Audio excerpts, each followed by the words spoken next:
تو پھر طہارت اکبر یعنی آپ نے غسل کرنا ہے. غسل کے بغیر تو وہ طہارت حاصل نہیں ہوگی.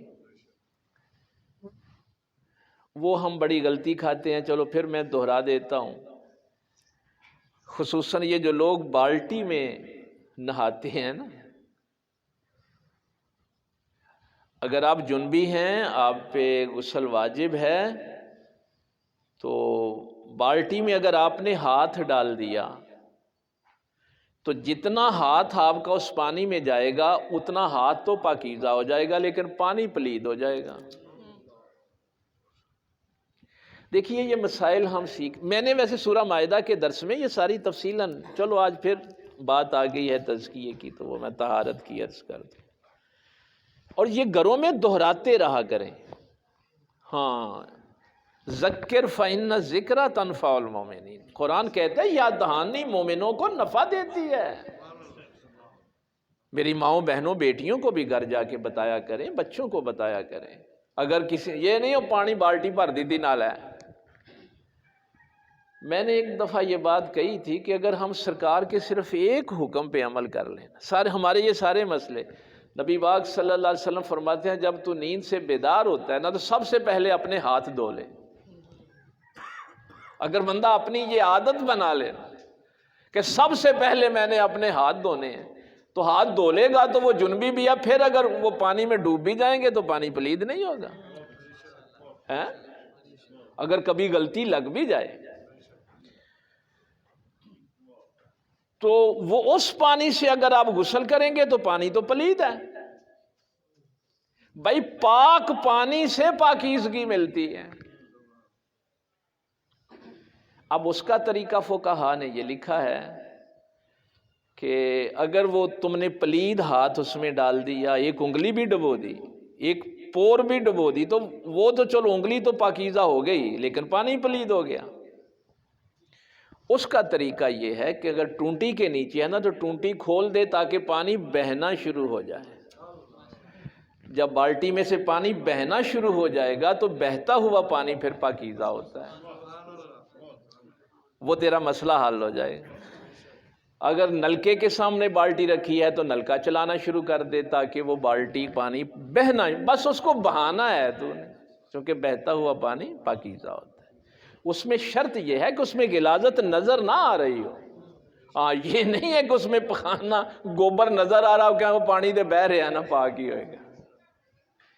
اور باقی جو شرائط ہیں، رنگ، بو اور ذائقہ. رنگ اس کا جو ہے وہ مثلا آپ یہ پیپسی کی بوتل کے ساتھ تو وضو نہیں کر سکتے. بے رنگ ہو پانی، بے بو ہو اور بے ذائقہ ہو، یہ ہے وہ پانی جس سے آپ طہارت کر سکتے ہیں. ایک دفعہ ایک عیسائی نے نا، وہ بات ہو رہی تھی کہ وضو کے 4 فرائض ہیں نا، فَاغْسِلُوا وُجُوهَكُمْ وَأَيْدِيَكُمْ إِلَى الْمَرَافِقِ، کہ آپ نے اپنا چہرہ دھونا ہے اور ہاتھ کونی سمیت دھونے ہیں. وَامْسَحُوا بِرُؤُوسِكُمْ وَأَرْجُلَكُمْ إِلَى الْكَعْبَيْنِ، یہ 6 پارہ ہے. تو سر کا مسح کرنا ہے اور پاؤں دھونے ہیں. تو یہ 4 فرائض ہیں وضو کے. ان میں سے ایک بھی رہ گیا تو وضو نہیں ہوگا، طہارت نہیں ملے گی نا. تو اس نے کہا کہ یہ جو پھر آپ نے پہلے کلی کرنی ہے، ناک میں پانی ڈالنا ہے، تو باقی یہ جو سارے کام ہیں یہ تو پھر فضول پانی آپ ضائع کرتے ہیں. نہیں، یہ سنت ہے. اور اس کا فائدہ کیا ہے کہ جب تو چلو میں پانی لے گا اپنی آنکھوں سے دیکھے گا کہ بے رنگ ہے. کلی کرے گا تو اس کے ذائقے کا پتہ چلے گا، ناک میں ڈالے گا تو اس کی بو کا پتہ چلے گا. یہ سنتیں اس لیے ہیں کہ تیرے فرض کامل ہو جائیں. اگر تو یہ سنتیں ادا نہیں کرے گا تو تیرا وضو تو ناقص رہ جائے گا. بے رنگ ہو، بے بو ہو، بے ذائقہ ہو.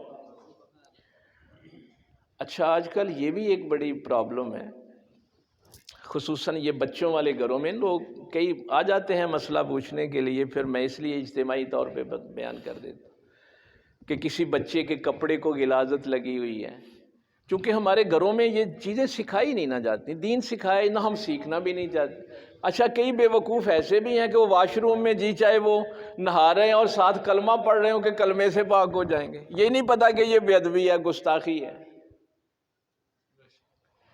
بھائی یہ جو کپڑے کو گوبر غلاظت لگی ہے یہ پانی سے پاک ہونی ہے، کلمے سے نہیں ہونی۔ میرے جسم کی جو غلاظت ہے وہ پانی سے پاک ہونی ہے، کلمے سے دل کی گندگی دور ہوتی ہے۔ مثلا میں سے رومال کو گوبر لگا ہوا ہو تو میں سارا دن بھی کلمہ پڑھتا رہوں تو نہیں پاک ہوگا، جب تک پاک پانی سے اس کو میں پاک نہیں کروں گا۔ اور اگر دل میں کفر اور شرک اور بدعت کی گندگی ہے تو میں سارا دن پانی سے نہاتا رہوں، دل نہیں پاک ہوگا جب تک کلمہ نہیں پڑھوں گا۔ تو کلمہ تو اندر کی، یہ بھی گھروں میں اپنی بچیوں کو، بہنوں کو، بیویوں کو بتایا کریں کہ آپ نے اعوذ بک من الخبث والخبائث یہ دعا بھی پڑھنی ہے تو واش روم سے باہر پڑھنی ہے۔ اگر آپ واش روم کے اندر وضو بھی کر رہے ہیں تو وضو والی دعائیں بھی نہیں وہاں آپ نے پڑھنی۔ ان چیزوں کی احتیاط کیا کریں، آداب ہیں یہ۔ تو وہ کپڑا گندا ہے اس کو واشنگ مشین میں ڈال دیا، اب جو پاک کپڑے تھے وہ بھی پلید ہو گئے۔ بھائی اس کی گندگی کو علیحدہ دور کریں۔ تو ان چیزوں کا وہ بات طہارت سے کہاں چلی گئی کہ تزکیہ جو ہے یہ گروتھ ہے، نشو و نما ہے۔ آپ کی فکر، سوچ، جسم، ہر چیز اس میں شامل ہو جاتی۔ قد خاب من دساہا، اور وہ برباد ہو گیا جس نے اپنے دل کو گندا کر لیا۔ یہ جملہ جو میں نے کہا نا کہ دنیا دار غفلت ہے، تو یہ ہم جو اہتمام کرتے ہیں نا یہ صرف اس لیے کرتے ہیں کہ وہ جو غفلت ہے انسان کی وہ دور ہوتی رہے۔ اور اس کی ضرورت کتنی ہے؟ ہمارے بزرگوں نے یہ باتیں لکھی ہوئی ہیں، فقہاء نے، محدثین نے، کہ صبح ایک دفعہ اذان ہو جاتی تو سارے دن کے لیے کافی نہیں تھی، ایک دن میں ایک اذان کافی نہیں تھی۔ یہ انسان کتنا غافل ہوتا ہے کہ 5 دفعہ اس کو یاد کروانا پڑتا ہے۔ اب اگر کوئی بندہ ایسی نیک محفل میں آتا ہی نہیں، ذکر والی محفل میں آتا ہی نہیں، تو اس کی تو غفلت ملٹی پلائی ہوتی رہے گی نا۔ یہ ہے ہمارے اکٹھے ہونے کا مقصد ہے کہ آپ اگر اللہ اور اس کے رسول کے ذکر کے لیے اکٹھے، تو پاک پیغمبر صلی اللہ علیہ وسلم کیا فرماتے ہیں؟ وہ لوگ قیامت والے دن اللہ کے عرش کے سائے کے نیچے ہوں گے جس دن کوئی سایہ کسی کو نصیب نہیں ہوگا۔